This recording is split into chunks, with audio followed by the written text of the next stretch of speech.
মধ্যে ছিল, কিন্তু মরার অল্প সময় আগে তওবা করেছে। আল্লাহ রাব্বুল আলামিন ওই কি বলেন সমস্ত জিন্দেগি মাফ করে দিয়েছে। সেই জন্য যারা মালদার আমির,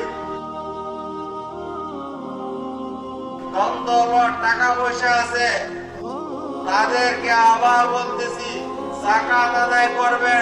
ওয়াকিমুস সালাত ওয়া আতুজ যাকাত, যে তোমরা নামাজকে কায়েম করো, যাকাতকে আদায় করো।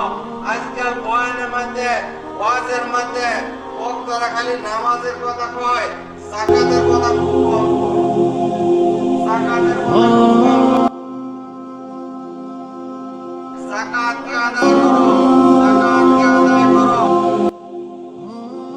যদি যাকাতকে আদায় না করো, গরিবদের ইজ্জতের নিলামি হয়ে যাবে। সেই জন্য মালদার আমির যারা আছে, তারা এখন কি